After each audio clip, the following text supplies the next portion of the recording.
하는데 왜 무기징역을 다 이렇게 선고하시지라는 의문이 있었어요. 사형시켜야지 왜 사형 안 시키고, 아니 왜 교도소에서 이렇게 밥 먹여주고 세금 낭비하고 이러면, 그럼 당신이 가서 사형 집행해 보실래요? 라고 하면은, 예, 안녕하세요. 법무부인 태신의 장훈 변호사입니다.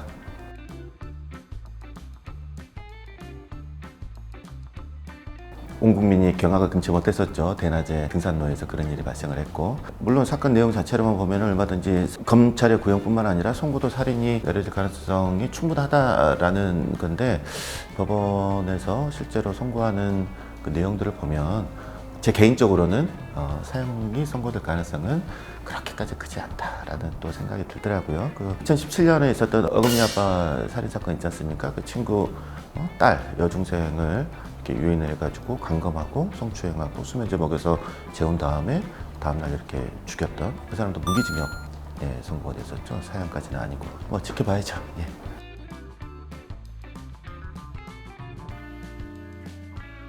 안 한 지 한참 됐죠. 그래서 사형수가 교도소에 있는 사람들이 50몇 명이라고 하던데, 뭐 여러 가지 이유가 있겠죠. 이제 가장 큰 게 이제 인권. 사람이 사람을 죽이는 건 너무 야만적이고 잔인하다. 비록 사형 선고는 했지만 실제 죽이지는 않는다. 뭐 이런 거겠죠. 예전에도 사형이 선고됐다고 해서 이제 법원에서 바로 그 자리에서 죽이는 게 아니라 사형은 또 집행 장소에 가가지고, 우리나라는 교수형 이렇게 목을 매달아서 이제.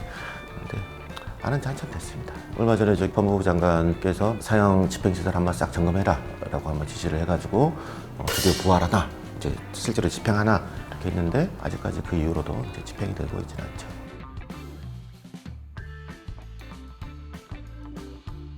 가장 마지막은 이제 97년도 김영삼 정권 때를 마지막으로 아직까지 이제 사형이 집행이 되고 있지는 않습니다.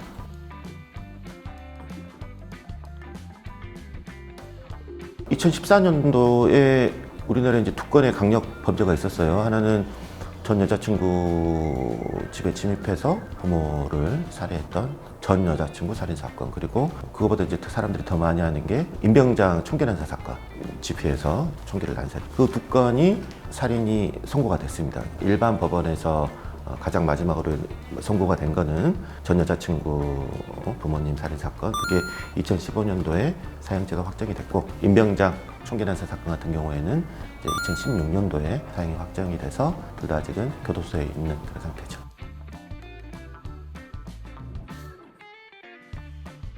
전에도 한번 제가 그 얘기를 유튜브에서 한번 말씀을 드렸던 적이 있는 것 같은데, 사형제도에 과연 실효성이 있는가? 사형제도가 정말 필요한가?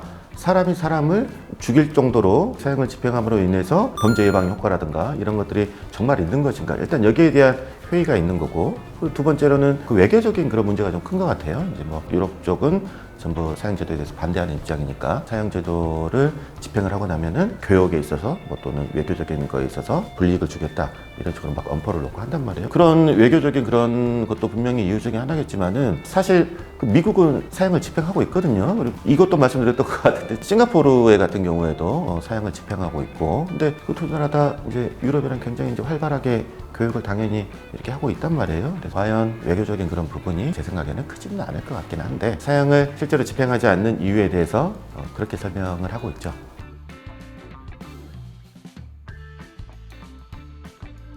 변호사들은 뭐 그쪽에 대해서 연구하는 건 아니에요. 그거는 형사 정책을 연구하시는 이제 분들이 그런 부분들을 이렇게 연구를 하시는데, 전문가들의 입장은 대부분 범죄율을 떨어뜨리는데 실효성이 없다 라는 입장이기는 하더라고요. 그런데 또 이제 통계를 보면은 미국의 경우에는 이제 살인죄를 한번 멈췄다가 다시 이렇게 집행을 했더니 강력범죄가 뭐 60% 이상 급감을 했다.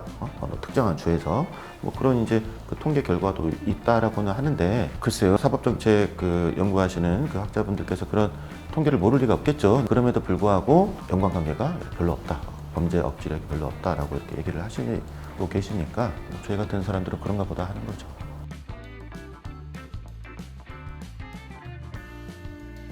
어금니 아빠 살인 사건, 그리고 최근에 있었던 그 정유정 살인 사건 아시죠? 모르는 여성 살해해가지고 훼손한 사건들, 다 무기징역을 판사님들이 이렇게 선고를 하거든요. 왜 이렇게까지 저기 심한 범죄에 대해서는 사형을 선고하실 텐데 왜 무기징역을 다 이렇게 선고하시지라는 의문이 있었어요. 그래서 주변에 아는 판사들한테 그걸 물어봤더니 판사가 그걸 부담스러워하는 거예요. 사람을 사형, 자기의 선고로 인해서 사람의 생명이 뺏기는 거에 대한 스트레스가 어마어마하다라고 하더라고요. 그래서 예전에 한때 이제 사형 선고도 많이 나오고 실제로 집행되고 이랬을 때는 판사분들이 사형 선고하는 날은 며칠 동안 잠을 못 자고, 그리고 실제로 그 사람이 사형이 집행이 됐다라고 하면은 그것 때문에 너무 이렇게 힘들어하시고 그런 얘기를 제가 들었거든요. 아마 이런 부분도 사형이 선고되고 실제로 집행이 안 되는 그런 이유 중에 하나가 아닐까 싶습니다. 국민들이 그렇잖아요.